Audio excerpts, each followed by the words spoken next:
Hello, welcome back to my haunted library. It's Regina. So I'm here today with book 3 in the Landry series by V.C. Andrews slash Andrew Niederman. All That Glitters. This is the next book in the series. Now, I did try to look extra glam today with my lovely necklace because in this book, our lovely heroine, Ruby, does get the life of comfort that she desires, but as the saying goes, and it does come from a Shakespeare quote, changed a little bit, all that glitters is not gold. I think the Shakespeare quote was all that glisters. It's from The Merchant of Venice. I remember that. But anyway, it is a truism, and we're going to discuss it today. And there will be a lot of spoilers, as always, when I discuss these B.C. Andrews books and movies, so please know that going in. But before we get there, I do have a few books I want to go over, some things I've read, and just a little mini haul that I did at a thrift store recently. Okay, so this was from one of the Gothic romances I found at this lovely little bookstore, used bookstore in Burlington, New Jersey, which is right across the river from where I live. And we had a tornado sweep through there, which I've been talking, I still can't get over it, that there was like, it looked like from The Wizard of Oz, really crazy, right down the river. I have been, I will link my Patreon, my new Patreon page below. I've been uploading vlogs every week, and I do one where I look at the damage of that tornado. This week, my Patreon vlog is going to be, I'm still doing research for my new book I'm writing, Carney, which is going very well. I'm about at 47,000 words, so getting near the home stretch. And I've been doing some research about old carnivals and amusement parks. So I went and tracked down the old carousel of Willow Grove Park, which was a huge amusement park back in, that closed down in the 70s. That's not too far from where I live. Anyway, I'll link it below if you want to check it out. But anyway, moving on. This is a book that I read recently. It's called Castle Midnight by Evelyn McKenna. It has a really great cover. Unfortunately, this just was one of those very brief stories that didn't engage me too much. Sometimes I think because these books, these Gothic romances were so popular, there were a lot of ghostwriters, I know that for a fact. And also I think they reconstituted old stories that were written in the 30s or something. I'm not saying this one was, but there wasn't a lot of romance. There wasn't a lot of Gothic. It was more kind of like a mystery and not a very interesting one, kind of a haunted house that didn't engage me that much. But what's good about these is that they're short. So I read it in an afternoon. It was okay. However, I did read a very good book by Phyllis A. Whitney called The Trembling Hills. Whoa, this paperback is really falling apart. And this is not just my reading it. I found it like this, and I made it worse, of course. So I might try to find myself a nice copy of this, because I would love to read it again. I read this as a buddy read with our own E.D. Lewis from E.D. Lewis Reviews. I don't know if he's done yet, so I'm going to save my review for when he and I can maybe coordinate our reviews. But this was great, really great. And it all takes place around the San Francisco earthquake and fire in the early 1900s. So it's almost like a historical novel and a romance too. Very engaging story. So this just makes me want to read more Phyllis Whitney, which I have quite a few of her books. All right, so moving on to my mini haul. These are just some books that I've picked up at some thrift stores recently. Now, I'm running out of room on my shelves. I need to get another set, which I probably will, but I'll probably wait until the new year. I'll set up another shelf, and it will just keep growing because, they're stacked on the floor. I'm at that point. It happens. All right, this is a book that came out in 1979. It is a Stephen King writing as Richard Bachman book, and I have not read it. I just picked it up. I'm adding it to my collection. I don't know anything about this book or if it's any good, but I'm sure it is because Stephen King wrote it. But yeah, I'm just adding a King paperback to my stack. All right, this is a book I was happy to get because I loved the movie, and this is The Reincarnation of Peter Proud, a novel by Max Elric. So this came out in the 70s, and I do remember seeing this movie on TV, and I loved it. With Michael Sarrazin, who was like a real heartthrob back in the 70s. He's in that great Frankenstein movie, which I love. Of course, Margot Kidder, she was so good. I loved her. Jennifer O'Neill, who was wonderful. So I might do a dual read this and watch the movie again review on this. Let me know in the comments below if you would enjoy that. So I don't know if the reincarnation of Peter Proud will stand up to the test of time, but I have a feeling that it might. Okay, another book I picked up is called Farewell Party by June Drummond.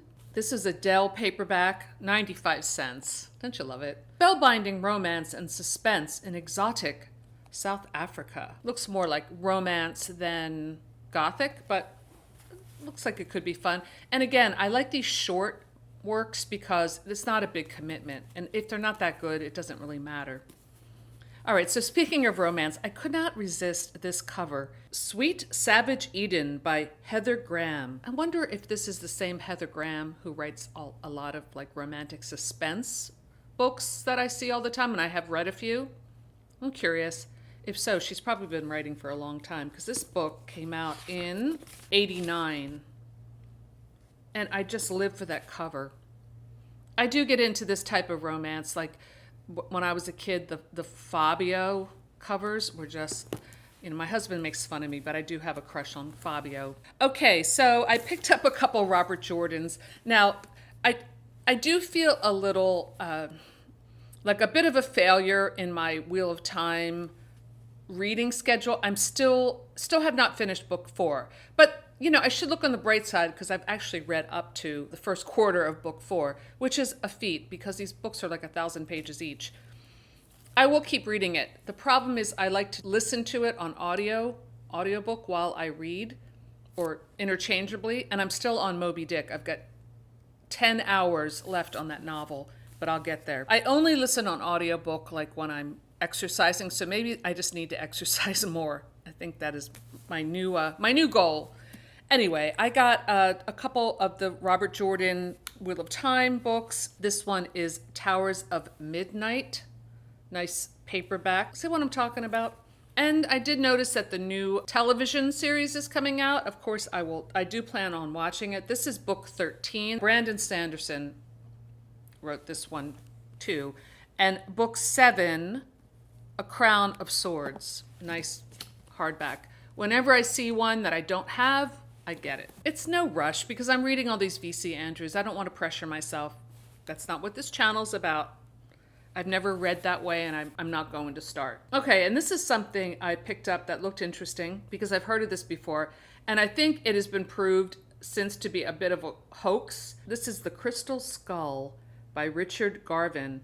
The story of modern archaeology's most baffling mystery. In 1927, while searching for the lost civilization of Atlantis, I loved Atlantis. I loved all those stories about Atlantis. I loved the Chariots of the Gods when I was a kid. So, anything that gets into this kind of like conspiracy theory of ancient history, I'm in. I love the show Ancient Aliens. I just love it.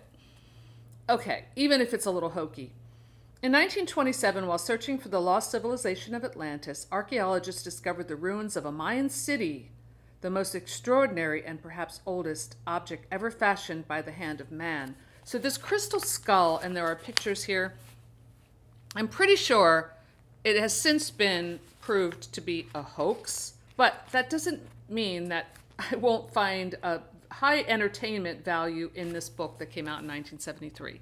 So just saying. Okay, so now on to the main event. So I am actually almost done with the Landry series. I am on the last book, really enjoying it, but also being very moved by it and upset by it, which is good.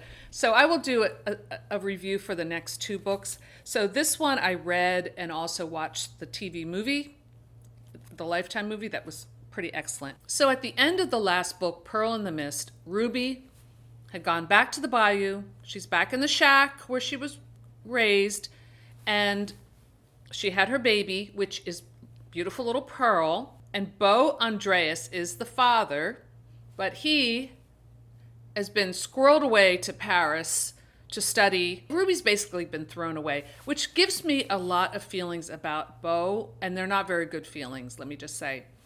So he basically abandons her. And Giselle has been sending letters saying, hey, I heard Beau's dating this girl in Paris. Oh, hope it doesn't bother you. Like that kind of stuff. Really twisting the knife. So Ruby's doing okay. At least she has a roof over her head, and she's painting, and she's trying to sell her little wares at the stand for tourists who come through the bayou. And she's doing her best, remembering Graham Muir's lessons. Buster comes back. It's like, we made a deal, honey. We made a deal. I made a deal with old Jack. I bought you. Now I'm going to get what's coming for me. He'll come back. But she manages to fight him off, escape him with little Pearl. It's a very scary scene. She runs back to Paul and at Cypress Woods and says, okay, I can't do this alone. I'm scared. And he is more than willing to marry her and live with as the father to her, this other man's child. And it's okay if we don't, have sex, because I know we're half siblings, but I love you so much that I will do anything for you. Again, we see shadows of Christopher Dollanganger, this obsessive kind of love that is not going to be healthy. And the whole time I'm reading this, I'm screaming to Ruby, don't do it, do anything. You're an artist. Like, she could have gotten in touch with the guy from, I forget his name, the character who owned the gallery. She could have kind of made it, but she weakens. Every character is weak. Every person is weak. It happens. We have our weaknesses. She weakens and falls into the soft, comfortable wealth of Paul Tate. Now, he just happens to have all these oil wells pump in all this money. He built this beautiful estate, Cypress Woods, in the bayou. Octavius and Gladys are not too happy about this, because if you remember, Octavius is the grandfather of Ruby. Ruby's mother was raped by Octavius. She had the baby, which is Paul. Gladys took the baby and raised it as hers. So it's a very messed up situation that Ruby is going into. So she knows this. It's not a happy home, but Paul is so in love with her and showers her with so much love and respect and money that she can't say no, I guess, at this point. And this is where it's interesting. This is Ruby's fatal flaw in the whole series. And she does, in the next book, kind of have to reckon with that, which I thought was very interesting. She's trying to do what's right for her daughter. She doesn't want to risk her life and her daughter's life with characters like Buster showing up. And, you can't blame her. But Paul's devotion to her is just really off the charts. Well, she won't have sex with him, even though he's kind of like this puppy dog, kind of like, staring at her all the time. Like, they both have their needs. Let's just put it that way. In one strange section of the book, which they put a little bit of a different twist on it in the film, but he dresses up as a Confederate soldier, and they probably changed it in the movie to a World War II soldier, maybe to just not be offensive or something, but it didn't really make a lot of sense. But anyway, he dresses up as a Confederate soldier and pretends that Ruby is like, Scarlett O'Hara or something, and they have this fantasy night where they make love as these other characters. I guess it's kind of like role-playing. Yeah, so they do have sex at least once and consummate their marriage. Of course, Paul loves it, and Ruby is, I guess, filled with guilt, and Paul's like, pretending like nothing happened, like, I'll just show up at your room every night dressed as the Confederate soldier. But she's like, no, we can't do this anymore. Giselle shows up, married to Beau. Again, really sticking the knife in. And this makes me not like Beau even more, because he is weak enough to just marry Giselle. Well, she looks like Ruby. I don't know, he's a very passive character, but you find this in these V.C. Andrews books. The husband characters or the male characters are very passive. Just like, well, I kind of just fell into it and I didn't hear from you. And gosh, I really should have written to you and I'm sorry. Ruby's like, yeah, when I was giving birth to our baby in a shack during a hurricane, it would have been nice if you had been here. Now you married my sister. Okay. I find this relationship as annoying as Kathy and Christopher. I really do. But Ruby and Beau start having an affair. He has this little apartment in the French Quarter. She goes in there. She has started a successful art career. She goes there to talk with her gallery owner, and they have an extramarital affair. And it kind of makes sense because, she has this marriage that's just not going to work out with Paul. So he's married to Giselle, Beau. Ruby's married to Paul. So this is going on. And then Giselle, in a very weird twist, a very strange plot twist that's very contrived, but still, we're going to go with it, is that Giselle gets bitten by a mosquito when they're out in the bayou, and she comes down with encephalitis. It's like when your brain swells. And she's in a coma. Well, quick thinking Beau is like, look, let's switch. Let's switch out. You guys are identical twins. All we have to do is pretend that Ruby is the one in the coma and you're Giselle, and we're going to get married. We're going to be this married couple and no one will know the difference. Except now Paul, what does he think about this? It's really sad because at this point, Paul is so devoted to Ruby that he's just going to go along with this really horrible plan. This is Ruby's really big sin, if you want to call it that, or bad act that she will have to reckon with in her life because she knows that Paul will do anything for her, and yet she goes along with this really stupid plan.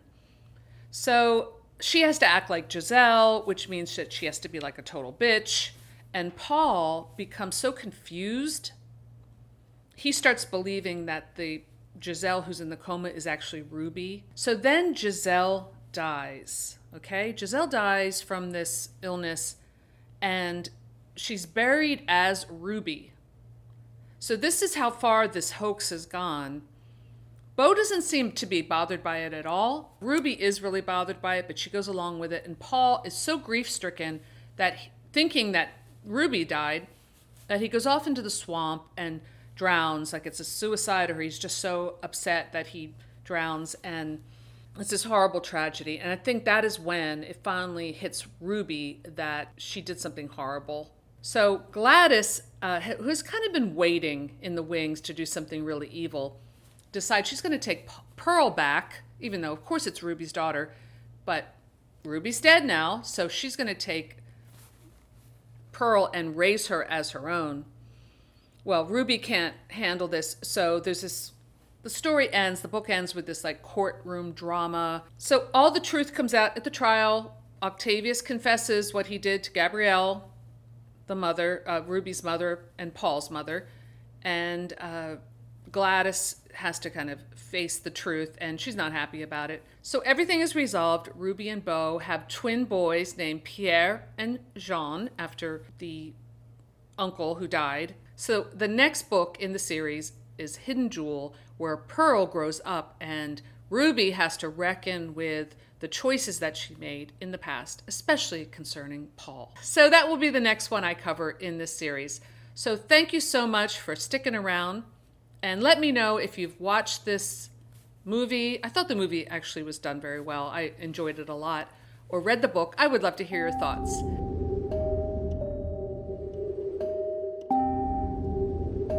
So that is all I have for today. Thanks for stopping by my haunted library, and I'll see you soon. Bye.